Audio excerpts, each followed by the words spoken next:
السلام عليكم ورحمة الله وبركاته. واللبي لباتنك بشهر ربيع الأول سنة كنا فربغل فرتن يتضبط تاريخ ذا هجرية وفي دماء حد سنين يسوق ليس ونافر يتبنك بشهر سجالات سنة لبكون شان لباتن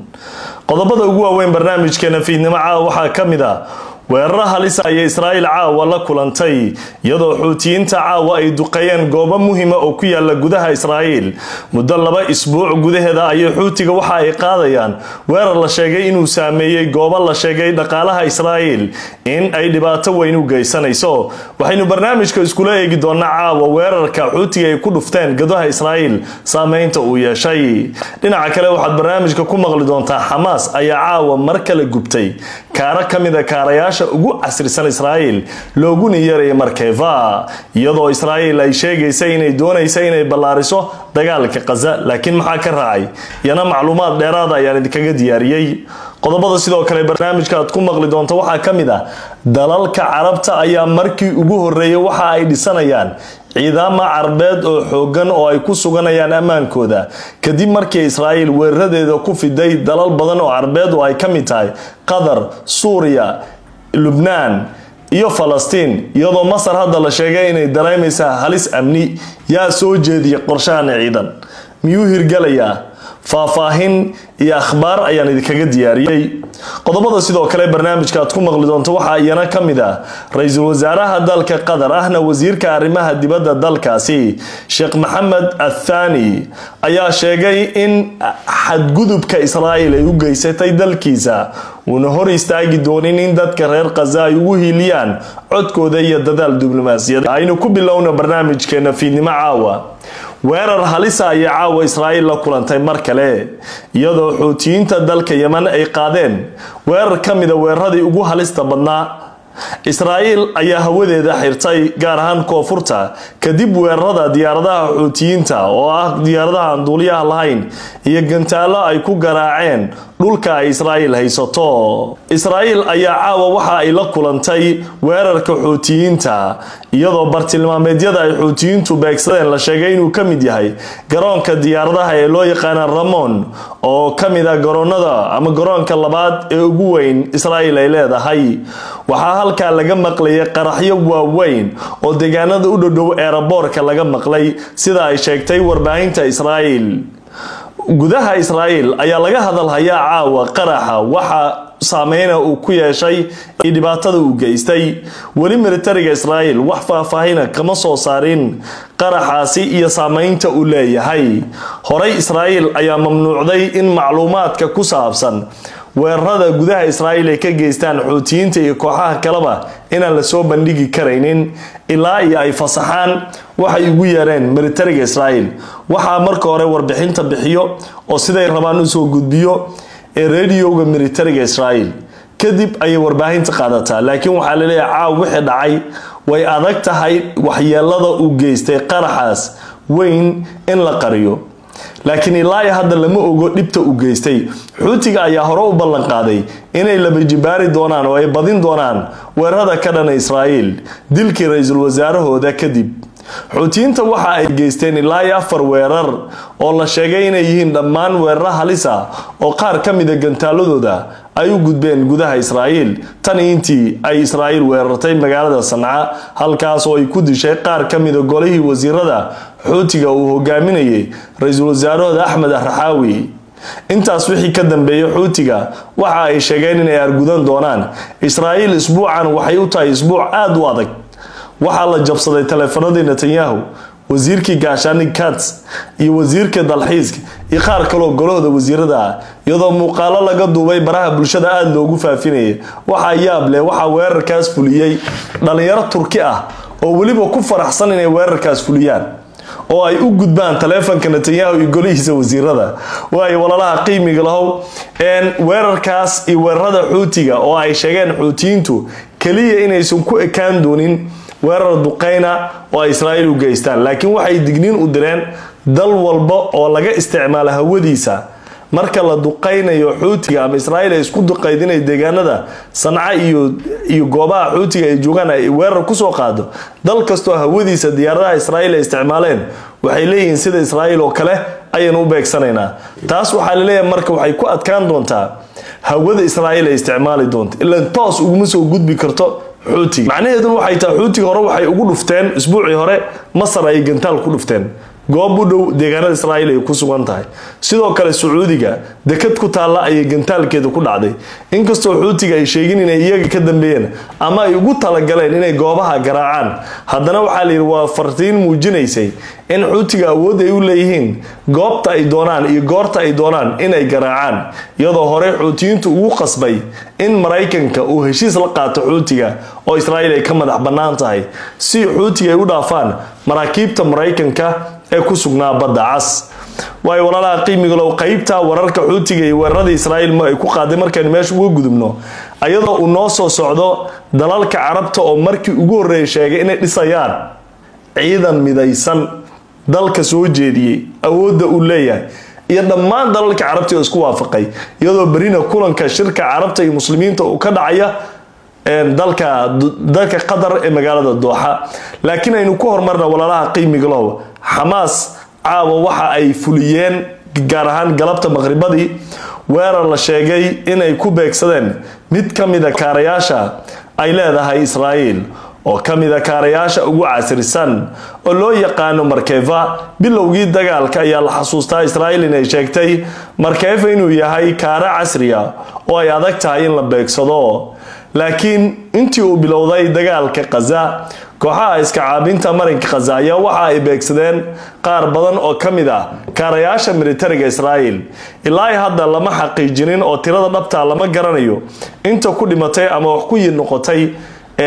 kaarahaas la gubay laakiin waxay leeyihiin gudaha Gaza maanta weerarkaas waxa uu ahaa weerar kale oo Israa'iil ku noqonaya dharbaaxa kulul iyadoo hadda ay tilmaamayaan qubarada in qorshihii Netanyahu ee ahaa inuu isfidinayo ama uu doonayo Gaza inuu wada qabsado uu fashil ku dhow yahay ama uu maraya meel adag iyadoo hadda gudaha Israa'iil uu ka bilowday mudaharaadyo waaweyn iyo ololo looga soo horjeeda weerarka Netanyahu iyo golihiisa wasiirada ay ugu yeereen weerarka wada qabsashada Gaza kaas oo sidoo kale ay ku dareen in askari walba oo ka tirsan Israa'iil militarigeeda ay ka dagaalamaya Gaza ee ku sigta in la qabto in amar ay u qabaan askarta kale in ay dilaan si kasto qorshe walba oo la keenay waxay hadda u muuqataa baa la leeyahay xaaladda Gaza inay si adkaanayso ciidanka Israa'iil meel adag inay ka marayso kaarahan maanta la gubay waxa uu ku biirayaa kaarayaal badan oo laga gubay militariga Israa'iil ciidanka Israa'iil hore waxa looga dhaawacay tiro ciidankeeda kamid ah oo waxay wararku qeer sheegayaan in dhaawaca militariga Israa'iil uu ka badan yahay 10,000 iyadoo tirada dhimashadan ay badan tahay laakiin dadka reer Gaza ayaa waxa ay wajahayaan xaalad bini aadanimo oo aad u adag Israa'iil waxay ku dagaalamaysaa kaliya maahan baaleeya drone iyo gantaal iyo kaara kaliya maahan waxay ku dagaalamaysaa dhunta inay dadkii dhuun qabato maadaama xuduudihii Gaza ay ku sugan tahay raashin soo gala malahan hawadiina diyaaradaheedii waxeedii baa ilaalinaya magaalo intaas go'doon ku jirtay oo kaalmo kooban oo soo gala mahane haddana wali waxa suuro gali la qorshihii Netanyahu inuu guuleysto hadda Trump wuxuu bilaabay inuu dhaho dadka Israa'iil ka maqan tirada dhimashada way sii badanaysaa oo hadda dadka Israa'iil ka maqan 20 way ka yartahay tirada dhabta ay gacanta kooxaha iska caabinta ku jiro lama hayo maxaa marka tirada hoos u dhigay Trump iyo kooxdiisu waxay leeyihiin Netanyahu waa in uu raadiyo xal ka duwan midkan dagaalka waqti ku filan waa la geliyay 24 bilood ay dagaalamayeen ciidankii baa ku dhimanaya wax maslaxad ah Mareykanka dhaqaalihiisa xitaa ku baxay oo de Mareykanka meesha free kuma joogo ama free kuma taageero baan u jeedaa Israa'iil nidaamkiisa difaaca Israa'iil waardiyana sirdoonka Mareykanka gudaha Gaza ka shaqeynayaan wax walba ayaa la isugu geeyay haddana way suuro gali laadahay baa leeyahay Netanyahu kooxdiisa in ay soo furtaan dadka laga haysta qaar kamida taas oo mar kale xaaladda meel adag gaarsinaysa walaalaha ay saaxiibada qiimiga leh barnaamijkeeni qaybta ku saabsan weerarkii maanta Israa'iil ee kala kulantay gudaha Gaza iyo kii ka horeeyay xuutiga marka labada qayb meesha ugu gudubno waxa inoo soo socdo sheekadii ugu yaabka bandeed oo ay Israa'iil wajahayso wadamada Carabtana haday u hirgeliyaan ay noqonayso guushi ugu weyn ee taariikhdooda macluumaadkaas ayaad maqli doontaa iyo sidoo kale ra'iisul wasaaraha Qatar oo caawa mar kale furka turtay aynu ku bilowna dalalka Carabta iyo talaabo la sheegay inay muhiim u tahay oo ay isku raaceen inay qaadayaan dalka Masar ayaa dalka soo jeediyay in dalalka Carabta ay sameeyaan ciidan midaysan oo markaa amnigooda iyo nabadgelyadooda ilaaliyo dalalka Carabta ayaa hadda waxa ay dareemayaan in xaaladii ugu adkayd oo dhanka amniga iyo jiritaankooda inay dareemayaan kadib markii Israa'iil si ula kacay u duqaysay gudaha magaalada Dooxa oo kamida wadamada ugu muhiimsan dalalka Carabta Qatar marka laga hadlayo waa dal siyaasad ahaan istiraatiiji ahaan muhiim u ah Carabta Israa'iil oo aan gambanin inkirin ayaa sheegatay weerarkaas inay ka dambeysay iyadoo sheegtay in magaalada Dooxa ee dalka Qatar ay ku beegsanayso Hamas xilligaas wixii ka dambeeyay dalalka Masar iyo qaar badan oo ay kamid tahay Imaaraadka Sacuudiga ayaa dhamaan cambaareeyay iyagoo u arkay tani inay tahay xadgudub madax banaani dhuleed oo lagu soo xadgudbay dalalka Carabta ayaa wax badan iska indhatiray dambiyada waaweyn Israa'iil ay ka geysanaysa gudaha marinka Gaza laakiin caawa iyaga ay hortaala ugu dambeyn Masar waxay soo jeedisay in la sameeyo ciidan Carabeed oo xoogan oo sida NATO oo kala dhaqaale badan lagu bixiyo dalalka Carabta oo ay ku jiraan Sacuudiga Imaaraadka Qatar dhammaan way ku raaceen ayaa la leeyahay iyadoo dalalka kale oo Carabeed kulligoodna ay soo dhaweeyeen waxaa ilaa hadda la isla garanin dhaqaalaha ku baxaya ciidankaas howlgalada ay qabanayaan iyo waxa ay ka wada shaqeynayaan laakiin waxa la isku raacay in sameynta ciidankaas ay tahay mid degdeg loo sameynayo aanan ahayn mid gorgortan la gelin karo waxaana la sheegay in dalalka Carabta dhammaan hadda ay u arkaan inay tahay mustaqbalka amnigooda dalalka Carabta waxa ay sheegeen in kuwa ku xadgudbaya dhulkooda badooda cirkooda ay diyaar u yihiin inay u sameystaan ciidamo commandosa iyo sidoo kale ciidamo sugo dhulka badda iyo cirka iyadoo commandoskaas iyo guud ahaan ciidanka dhaqaalaha iyo qalabeyntoodaba ay ka qayb qaataan dhammaan dalalka Carabta ee ku jiro jaamacadda Carabta si ay ula jaan qaadaan marxaladda colaada buuxda ee maanta adduunka ka taagan ama ka sii daraysa maalinta ka dambaysa wadamadan ayaa sheegay in lama huraan ay tahay in Carabta ay yeelato ciidan ay isku badbaadiso hadii maanta adduunka shuruucdii ay noqotay mid xadgudub weyn lagula dhaqaaqay waayahay Masar ayaa sanadkii 2015 inta uu socday shir madaxeedkii Carabta ee lagu qabtay Sharm el-Sheikh waxa ay soo bandhigtay qorshaha ciidan isbahaysiga oo ay yeeshaan dalalka Carabta marka waxa la isla qaatay mabda ahaan balse qorshahan lama dhaqan gelin sabab la xiriirta inaan isku mowqif ama la isku waafaqin cidda hogaaminaysa iyo halka laga dhisayo taliska dhexe ciidankaas laakiin kadib weerarkii Qatar waxa dib loo soo celiyay qorshahan iyadoo Masar ay soo bandhigtay in saldhig laga hirgeliyo dhulkeeda hogaaminta koowaadna ay yeelato kadibna taliyaha taliskan uu noqdo mid wareegta ah oo ka yimaada 22 dal oo xubnaha ka ah jaamacadda Carabta waxa la filayaa qorshahan in la hormariyo inta lagu jiro shirka ka socda Dooxa ee furmaya Barito talaabadan ayaa maanta aad loo hadalhayaa caaw warbaahinta caalamka dhan ay falanqeynaysaa waa guushi ugu weynayd hadii ay hirgeliyaan dalalka Carabta ay soo gaaraan